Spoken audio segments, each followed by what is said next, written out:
Hi, boys and girls. This is Miss Kathy from Shaler North Hills Library, and we are doing the fourth one in our Magic Treehouse series. If you've missed any of the earlier ones, you can find them on our library website. And today we are doing Pirates Past Noon. So let's get started. When I turn the page, you'll be able to see me doing it. So if you're reading along at home, you'll be able to turn the pages as well.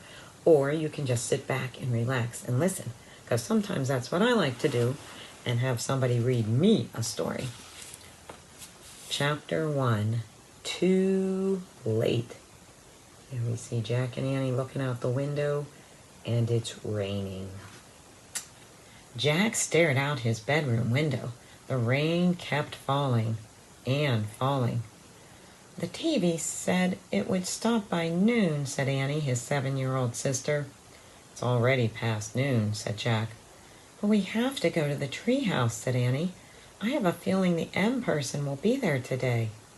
Jack pushed his glasses into place and took a deep breath. He wasn't sure he was ready to meet the M person yet. The mysterious person who had put all the books in the magic tree house. Come on, said Annie. Jack sighed. Okay, he said. You get our raincoats and boots. I'll get the medallion and bookmark. Annie ran to get their rain gear. Jack reached into his drawer. He took out the medallion. It was gold. The letter M was engraved on it. Then he took out the bookmark. It was made of blue leather. It had the same M on it.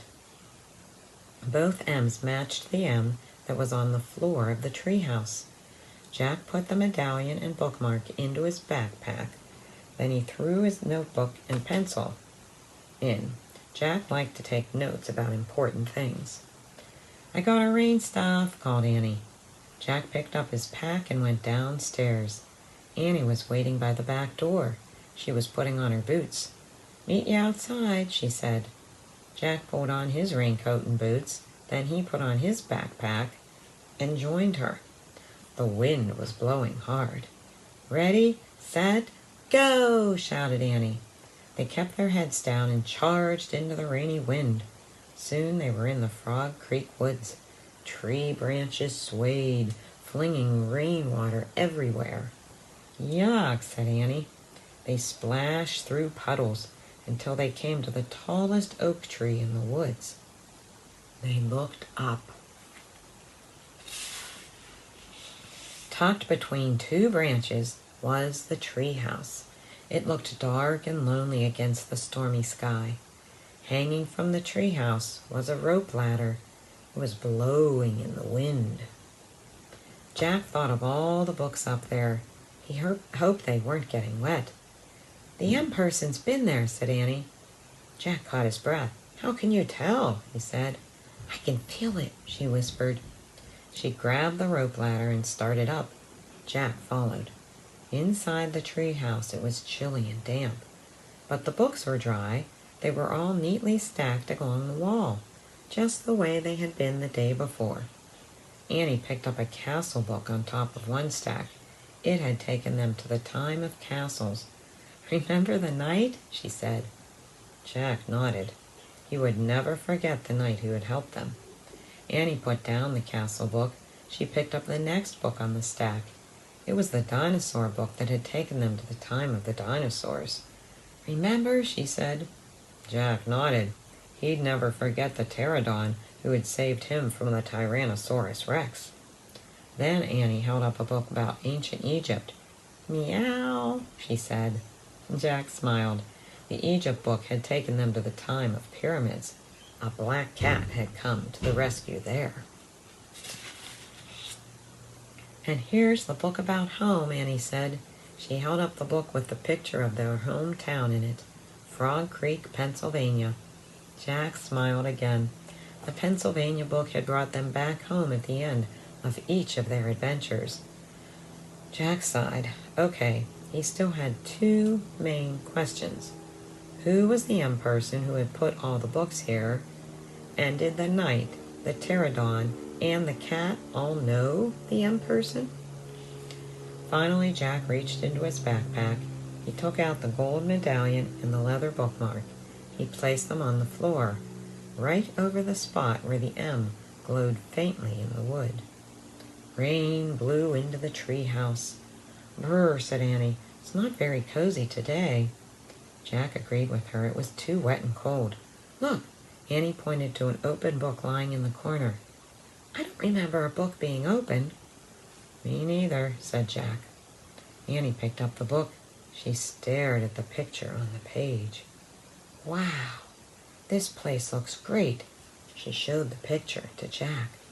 He saw a sunny beach, a big green parrot sitting in a palm tree, and a ship sailing on a blue sea. Another gust of rainy wind blew into the treehouse. Annie pointed to the picture. "I wish we were there instead of here," she said. "Yeah," said Jack, "but where is there?" "Too late," came a squawk. Jack and Annie turned quickly. Sitting on a branch outside the window ledge of the treehouse was a green parrot, exactly like the parrot in the picture. "Too late," the parrot squawked again. "A talking parrot," said Annie. "Is your name Polly? Can I call you Polly?" Suddenly the wind started to whistle. "Oh no, now we're in big trouble," said Jack. The wind blew harder. Shh. The leaves shook. The house started to spin faster and faster. Jack squeezed his eyes shut. Then everything was still. See the parrot outside the window. Absolutely still. Jack opened his eyes. "Too late," squawked Polly. You have to excuse my voice. I have a little hoarse voice here today. Chapter 2, The Bright Blue Sea. Jack felt hot sunlight streaming into the treehouse. He smelled salt water. He heard the sound of waves. He and Annie looked out the window. The treehouse was in a palm tree. Beyond was a bright blue sea. A tall sailing ship was on the horizon. It was just like the picture in the book. "Too late," squawked Polly. "Look," said Annie. Polly was flying in circles above the treehouse. Then she swooped down to the ocean. "Come on, let's follow her. Let's go in the water," said Annie. She took off her raincoat and dropped it on the floor. "Wait, we have to study the book first," said Jack. He started to reach for the book, but Annie grabbed it. "You can read it on the beach," she said. Without even looking at the cover, she shoved the book into Jack's backpack. He sighed. Actually, the water did look wonderful. "Okay," Jack said. He took off his raincoat too. "Come on." Annie handed Jack his backpack, then started down the ladder. Jack folded the raincoat and put it next to the stack of books. He put on his backpack, then he went down the ladder. As soon as Annie hit the sand, she ran toward the ocean. Jack watched her wade into the water. She was still wearing her rain boots. "Your boots, Annie," Jack called. She shrugged. "They'll dry out," she said. Jack took off his boots and socks. He put them inside his pack. Then he rolled up his jeans and ran across the hot sand into the waves. The water was warm and clear. Jack could see seashells and tiny fishes. He shielded his eyes against the sun and peered out at the sea. The tall sailing ship seemed a bit closer. "Where's Polly?" said Annie. Jack glanced around. No sign of Polly. Not in the palm trees, not on the sunlit sand, not over the bright blue sea. When Jack looked out at the sea again, the ship seemed even closer. Now Jack could see its flag. As he stared at the ship's flag, a chill went through him. The flag was black, with a skull and crossbones. "Oh, man," he breathed. He started out of the water. "What's wrong?" said Annie. She splashed after him. Jack ran to his backpack. Annie followed. He grabbed the book from his backpack. He looked at the cover. For the first time, he and Annie read the title of the book. "Yikes," said Annie. "Pirates of the Caribbean," said Jack aloud.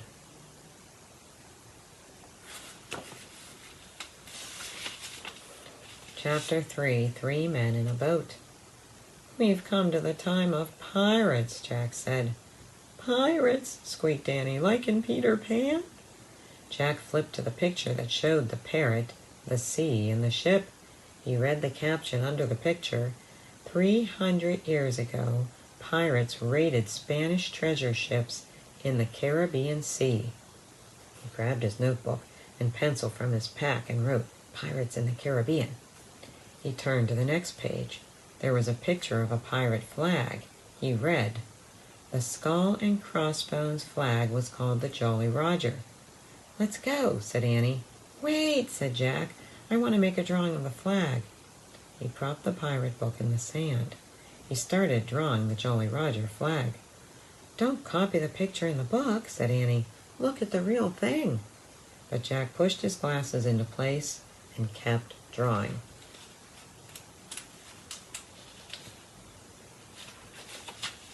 "Jack, some pirates are getting into a rowboat," said Annie. Jack kept drawing. "Jack, the boat's leaving the big ship," said Annie. "What?" Jack looked up. "Look," Annie pointed. Jack looked. He saw the rowboat coming toward the shore. "Run," said Annie. She started running toward the treehouse. Jack jumped off. His glasses flew off. "Hurry," Annie called back to him. Jack went down on his knees. He felt for his glasses. Where were they? Jack saw something glinting in the sand. He reached for it. It was his glasses. He snatched them up. Then he threw his notebook and pencil into his pack, put his pack on his back. He grabbed his boots and his socks, and he took off running. "Hurry, they're coming!" Annie was at the top of the rope ladder. Jack looked back at the sea. The pirates were closer to the shore. Suddenly Jack saw the pirate book. In all the confusion, he had forgotten it. It was still propped on the sand. "Oh, man, I forgot the book," he said. He dropped his socks and boots below the treehouse. "Come on, Jack," Annie shouted. "I'll be right back," Jack called. "I've got to get the book." "Jack, forget it." But Jack was already running toward the water. Jack grabbed the book. "Come back," Annie shouted. Jack shoved the book into his backpack. Suddenly, a giant wave carried the rowboat right onto the beach. "Run, Jack," Annie shouted. 3 big pirates splashed onto the sand. They had knives in their teeth. They had pistols in their belts.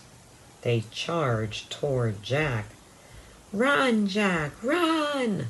cried Annie. Chapter 4, Vile Booty. Jack started to run across the hot sand. He ran as fast as he could. But the pirates ran faster. Before Jack knew it, the biggest pirate had grabbed him. Jack struggled, but the pirate had huge, strong arms. He held on to Jack and laughed, a mean, ugly laugh. He had a shaggy black beard. A patch covered one eye. Jack heard Annie yelling. He saw her coming down the rope ladder. "Stay where you are," Jack shouted. But Annie kept coming. "Leave him alone, you bully," she cried. The other 2 pirates laughed meanly. They were dirty and ragged. Annie charged up to the biggest pirate. "Let him go," she said. She hit the pirate with her fist and kicked him. But the pirate just growled. "Arr!" Then he grabbed her, too, and with his great giant hands, he held Jack and Annie as if they were 2 kittens. "No one escapes Captain Bones," he roared. His breath was terrible. "Let go," Annie shouted into his face. But Captain Bones just smiled. All his teeth were black. Annie fell silent. Captain Bones laughed loudly. Then he turned to the other 2.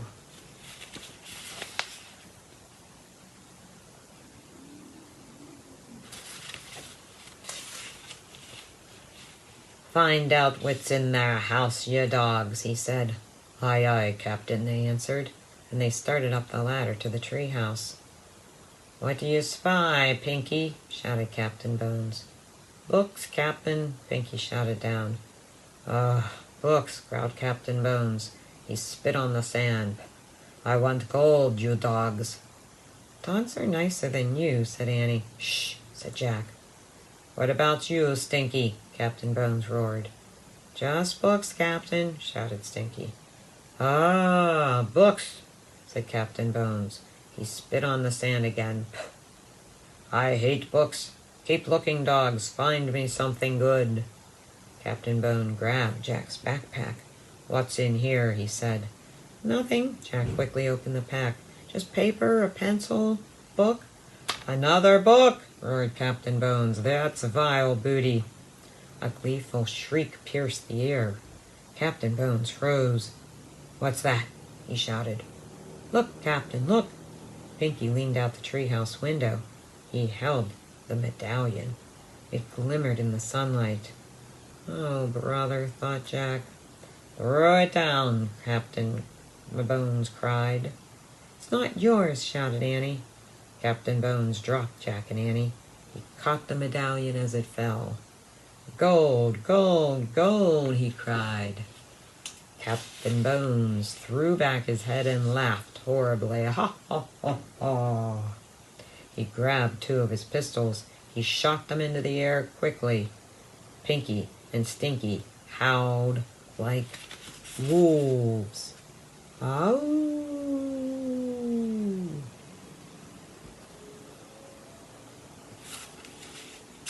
Chapter 5, The Kid's Treasure. Jack and Annie watched in horror. The gold-greedy pirates seemed to have lost their minds. Jack nudged Annie. Together they started to back slowly away from the pirates, toward the treehouse. "Halt!" Captain Bones shouted. He aimed his pistols at them. "Not another step, lubbers." Jack and Annie froze.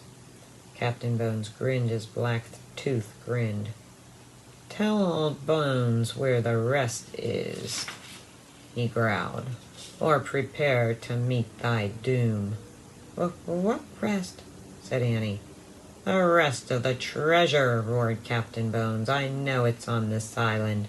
I have a map." He reached into a belt pouch and pulled out a torn piece of paper. He waved it at Jack and Annie. "Is that a treasure map?" asked Jack. "Aye, it's the map telling about Kid's treasure." "Which kid's treasure?" "Not us kids," said Annie. "We don't know anything about a kid's treasure." "Why don't you read the map?" said Jack. "You read it." Captain Bones shoved the map in Jack's face. Jack stared at the strange marks on the paper. "What does that mean?" Jack asked. "What does what mean?" asked Captain Bones. "Those words." Jack pointed at the words at the bottom of the map. "Well, it means—" Captain Bones' good eye squinted at the writing. He frowned. He coughed. He rubbed his nose. "Hi, leave him alone," Pinky growled at Jack. "You know he can't read," said Stinky. "Shut up," Captain Bones roared at his men. "Jack and I can read," Annie piped up. "Shh," said Jack. "Captain, make them read the map," said Stinky. Captain Bones gave Jack and Annie a dark look. "Read it," he growled. "Then will you let us go?" said Jack. There's what Jack is trying to read. A map. The pirate squinted his good eye. "Aye, lubber. When the treasure's in my hands, I'll let you go." "Okay," said Jack. "I'll read it to you." He looked at the map. "It says, 'The gold doth lie beneath the whale's eye.'" "Eh?" Captain Bones scowled. "What's that supposed to mean, lubber?" Jack shrugged. "Hang it, take 'em back to the ship," shouted Captain Bones. "They can rot there till they're ready to tell us how to find Kid's treasure." Jack and Annie were tossed into a rowboat. Waves splashed the sides. The sky ahead was dark with thunderclouds. A strong wind had started to blow. "Row, dogs, row," said Captain Bones. Pinky and Stinky began rowing toward the big ship. Look, Annie said to Jack. She pointed to the shore. Polly the parrot was flying over the sand. She wants to help us, whispered Annie. Polly started to fly out over the waves, but the winds were too strong. She turned around and flew back to the island. Chapter 6, The Whale's Eye. The rowboat tossed from side to side. The waves were huge. Salty spray stung Jack's eyes. He felt seasick. Hold her steady, shouted Captain Bones. He pointed at the sea. Or we'll be meat for those evil brutes. Dark fins cut through the water. Sharks. One zoomed right by the boat. Jack could have reached out and touched it. He shuddered.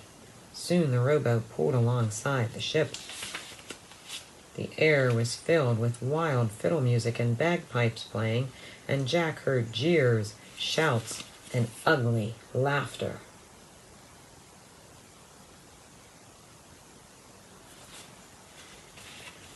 Hoist them aboard, Captain Bones shouted to his men. Annie and Jack were hauled onto the deck. The ship creaked and moaned. It rolled from side to side. Ropes flapped and snapped in the wild wind. Everywhere they looked, Jack and Annie saw pirates.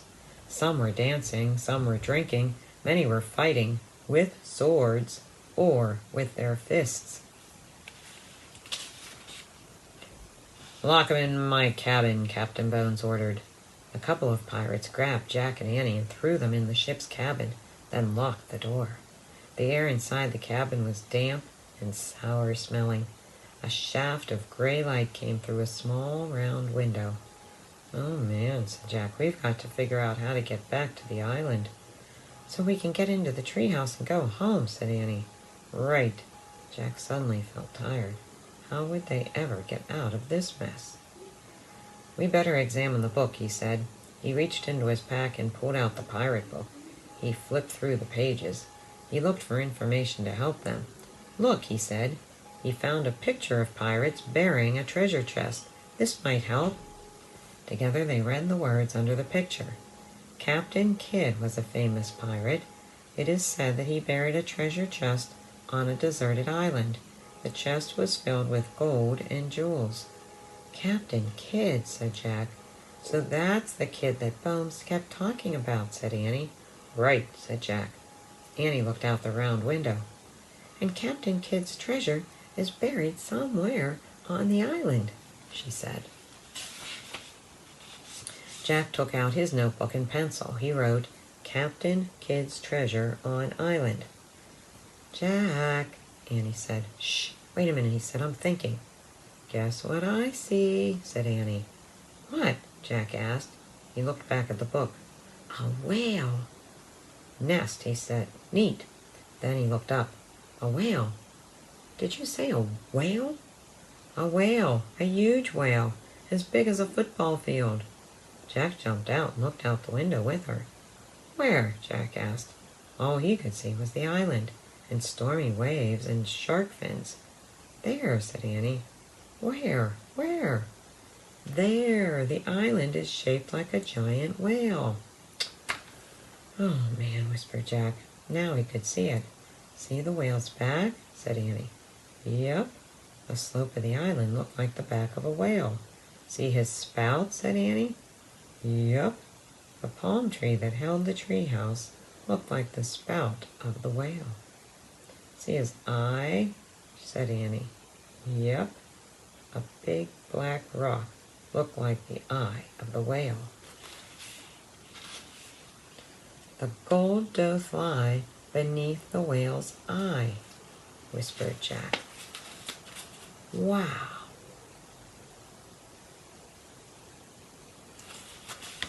Chapter 7, Gales a-blowin'. So the treasure must be under that rock, said Annie. Right, said Jack. Now we just have to get back to the island. We'll show Captain Bones where the treasure is. Then while all the pirates are digging, we'll sneak up to the treehouse. And make a wish to go home, said Annie. Right. Jack poked his head out of the round window of the cabin. Captain Bones, sir, he shouted. The pirates took up the cry, "Captain Bones! Captain Bones!" "Hey!" came a horrible voice. Captain Bones stuck his ugly face through the window. His good eye glared at Jack. "What do you want, lubbers?" "We're ready to tell the truth, sir," said Jack. "Go ahead," growled Captain Bones. "We know where Captain Kidd's treasure is." "Where?" "We can't just tell you, we have to show you," said Annie. Captain Bones gave Annie and Jack a long, hard look. "You'll need a rope," said Jack. "And shovels," said Annie. Captain Bones growled. Then he roared at his men. "Get some rope and shovels." "Aye, aye, Captain." "Then throw those lubbers in the boat. We're going back to the island." "Aye, aye, Captain." Back in the rowboat, Jack saw the sky had grown even darker with clouds. The waves were bigger. The wind was howling. "Gale's a-blowin'," said Pinky. "You'll see a gale if I don't get me gold today, by thunder!" Captain Bones shouted. "Row, dogs, row!" The three pirates battled the waves until the rowboat reached the island. They all piled onto the shore. Captain Bones grabbed Jack and Annie.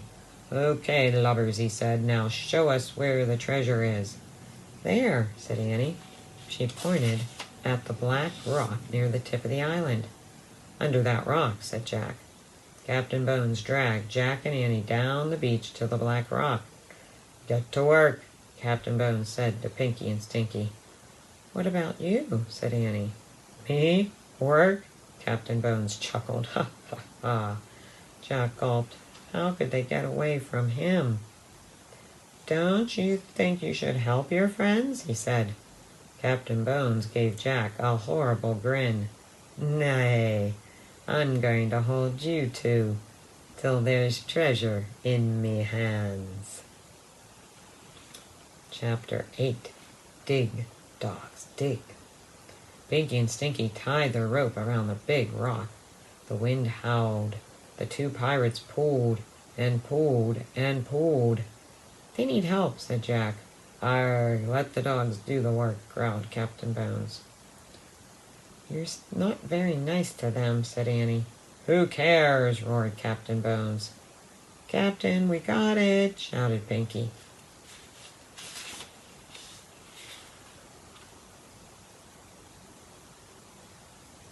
They started pulling the rock across the sand. "Now, let's dig where the rock was," said Jack. "All of us." But Captain Bones ignored his suggestion. "Dig, you dogs!" he shouted. Pinky and Stinky started to dig. The wind blew even harder. There was going to be a thunderstorm. "Ow, I got sand in me eyes," Pinky whined. "Ow, me back hurts," Stinky cried. "Dig!" shouted Captain Bones. He held Jack and Annie with one hand. With the other he pulled out the gold medallion. He tossed it at the two pirates. It fell into the hole. "Dig for more of these, you swine," he said. "Squawk!" "Look," Annie said. Polly was back. She was circling above them.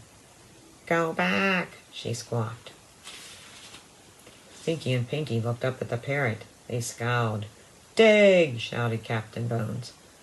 "A big storm is coming, Captain," said Pinky. "Go back," said Polly. "The bird's an omen, Captain," shouted Stinky. "Dig, you dogs," cried Captain Bones. "Go back," squawked Polly. "The bird's warning us," shouted Pinky. "We've got to get to the ship before it's too late." The two pirates threw down their shovels. They started running toward the rowboat. "Mutineers, come back," shouted Captain Bones. He dragged Jack and Annie down to the beach as he ran after his men. "Stop!" But the pirates kept running. They got to the rowboat and pushed it into the sea. "Wait!" cried Captain Bones. Pinky and Stinky jumped into the boat. They started rowing. "Wait!" Captain Bones let go of Jack and Annie. He ran into the water. "Wait, you dogs!" He hauled himself into the rowboat.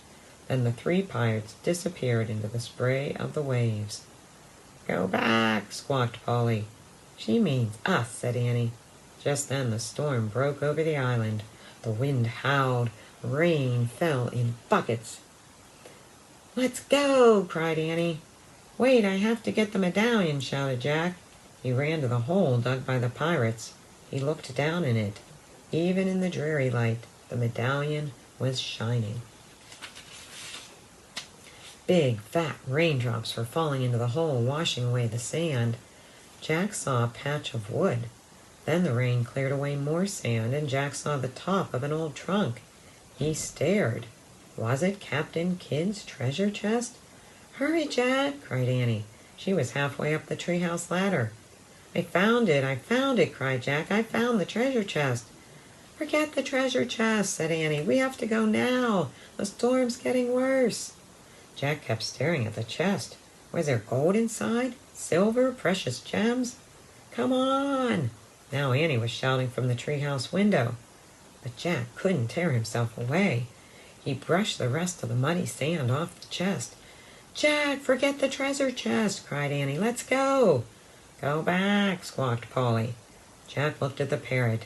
She was perched on the black rock.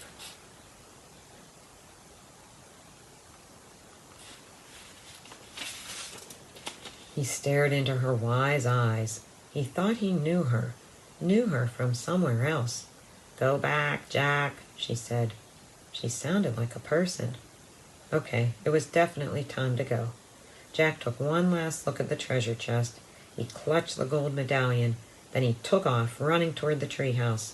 His socks and rain boots were still there. He quickly pulled the boots on. He shoved the socks into his backpack. The rope ladder was dancing wildly in the wind. Jack grabbed it. The ladder swayed as Jack climbed. He was tossed this way and that, but he held on tight. At last he pulled himself into the treehouse. "Let's go," he cried. Annie was already holding the Pennsylvania book. She pointed to the picture of Frog Creek. "I wish we could go there," she shouted. The wind was already blowing hard, but now it blew even harder. The treehouse started to spin. It spun faster and faster. Then everything went still. Absolutely still.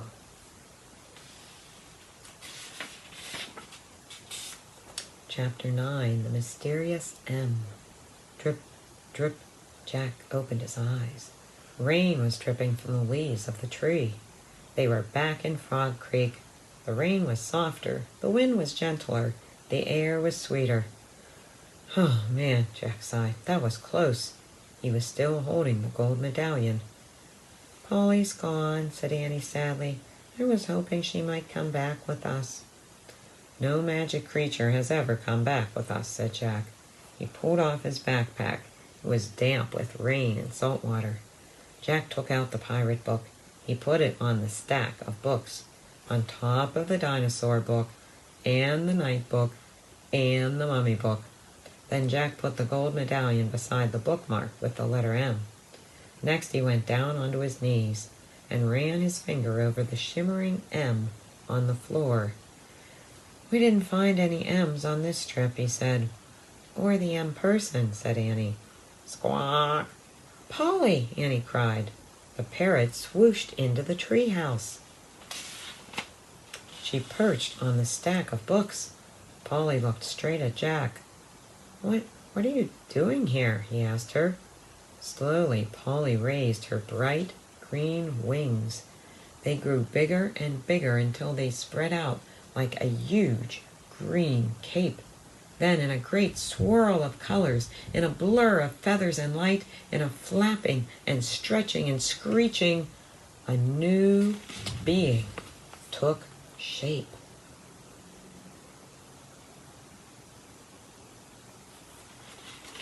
Polly was not a parrot any longer. In her place was an old woman, a beautiful old woman with long white hair and piercing eyes. She wore a green feathered cape.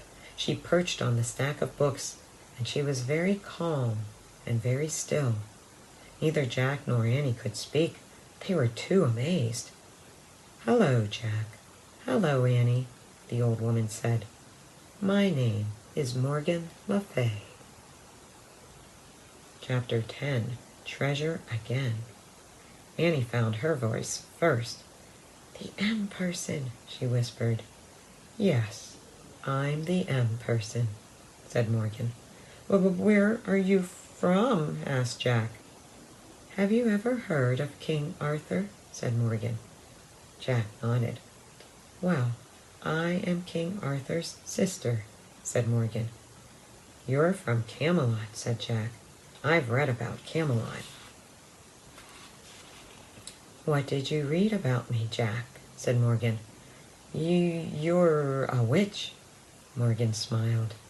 You can't believe everything you read, Jack. But are you a magician? Said Annie. Most call me an enchantress, but I'm also a librarian, said Morgan. A librarian, said Annie. Yes, and I've come to the 20th century, your time, to collect books. You are lucky to be born in a time with so many books. For the Camelot Library? Asked Jack. Precisely, said Morgan. I travel in this treehouse to collect words from many different places around the world and from many different time periods. Did you find books here? Said Jack. Oh, yes, many wonderful books. I want to borrow them for our scribes to copy. Did you put all the bookmarks in them? Said Jack. Yes, you see, I like the pictures in the books. Sometimes I want to visit the scenes in the pictures, so all the bookmarks mark places I wish to go. How do you get there? Asked Annie. I placed a smell in the treehouse, said Morgan, so when I point to a picture and make the wish, the treehouse takes me there. I think you dropped this in dinosaur time, said Jack. He handed the gold medallion to Morgan. Oh, thank you. I wondered where I lost it, she said. She put the medallion into a hidden pocket in her cape. So, anybody can work the spell? Asked Annie. Anyone who tries it? Oh dear no, not just anybody, Morgan said. You two are the only ones besides me to do it. No one else has ever seen my treehouse before. Is it invisible? Asked Annie. Yes, said Morgan. I had no idea it would ever be discovered. But then you two came along. Somehow you looked right into my magic. How? Asked Jack. Well, for 2 reasons, I think, explained Morgan. First, Annie believes in magic, so she actually saw the treehouse, and her belief helped you to see it, Jack. Oh, man, said Jack. Then you picked up a book, Jack, and because you love books so much, you caused my magic spell to work. Wow, said Annie. You can't imagine my dismay when you started to take off for dinosaur times. I had to make a very quick decision, and I decided to come along. Oh, so you are the pterodon, said Annie. Morgan smiled. And the cat, and the knight, and Polly, said Annie. Yes, said Morgan softly. You are all these things to help us? Asked Jack. Yes, but I must go home now. The people in Camelot need my help. You're leaving? Whispered Jack. I'm afraid I must, said Morgan. She picked up Jack's backpack and handed it to him. Jack and Annie picked up their raincoats. It had stopped raining. You won't forget us, will you? Asked Annie as they put their raincoats on. Never, said Morgan. She smiled at both of them. You remind me too much of myself. You love the impossible, Annie, and you love knowledge, Jack. What better combination is there? Morgan Le Fay touched Annie's forehead gently, and then Jack's. She smiled. Goodbye, she said. Goodbye, said Annie and Jack. Annie left the treehouse first. Jack followed. They climbed down the rope ladder for the last time. They stood below the oak tree and looked up. Morgan was looking out the window. Her long white hair blew in the breeze. Suddenly, the wind began to blow. The leaves began to shake. A loud whistling sound filled the air. Jack covered his ears and squeezed his eyes shut. Then everything was silent. Absolutely silent.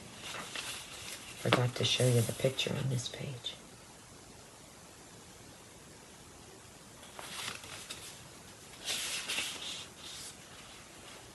The treehouse was gone. All gone. Absolutely gone. Annie and Jack stood a moment staring up at the empty oak tree, listening to the silence. Annie sighed. "Let's go," she said softly. Jack just nodded. He felt too sad to speak. As they started walking, he put his hands into his pockets. He felt something. Jack pulled out the gold medallion. "Look," he said. "How did—" Annie smiled. "Morgan must have put it there," she said. "But how?" "Magic," said Annie. "I think it means she'll be coming back." Jack smiled. He clutched the medallion as he and Annie took off through the wet, sunny woods. As they walked, the sun shined through the woods, and all the wet leaves sparkled. Everything, in fact, was shining. Leaves, branches, puddles, bushes, grass, vines, wild flowers, all glittered like jewels, or gleamed like gold. Annie had been right, thought Jack. Forget the treasure chest. They had treasure at home, a ton of it, everywhere. The end. This has been Miss Kathy reading Pirates Past Noon from the Magic Treehouse series by Mary Pope Osborne. Stay tuned for more activities and fun with Pirates Past Noon. You can either pick up the packets at the library or print them out yourself, following the links provided on our web pages. Thanks for joining us today. Ahoy, lovers!